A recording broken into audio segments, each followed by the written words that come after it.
connects it to the ship. The guys finally get to talk to Bowman, who hears the whole story and promises she'll find a way to rescue them.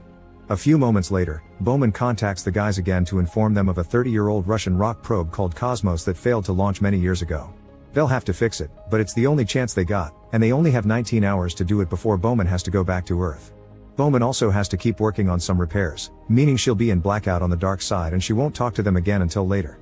Before hanging up, Gallagher tells Bowman he's glad to hear her voice again, which makes her remember the time they almost kissed a few weeks ago.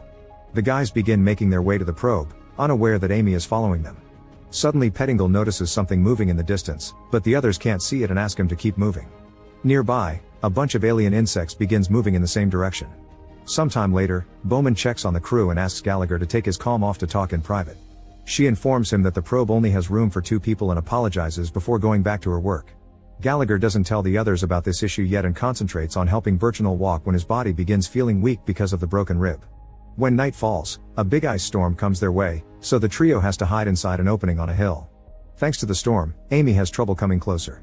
The guys discuss the fact they don't have many hours left to find the probe, and Gallagher finally confesses only 2 of them can make it back. He volunteers to stay behind, but Pettingill doesn't believe him because he thinks Gallagher suspects him of killing Santon.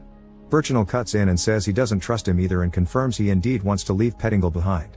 A few hours pass and Bowman receives a message from Houston telling her she needs to come back because there's no way the crew survived that storm. She tries to contact the crew to no avail. It turns out that after Gallagher and Birchinall fell asleep, Pettingill took the radio and ran away in order to get to the probe first. Now that he is outside and exposed, Amy sneak attacks him and kills him in seconds. Birchinall and Gallagher see this on the suit comms and come out of the cave to retrieve the radio.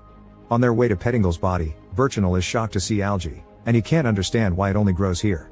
Gallagher retrieves the radio and tries to contact Bowman while Birchinall looks more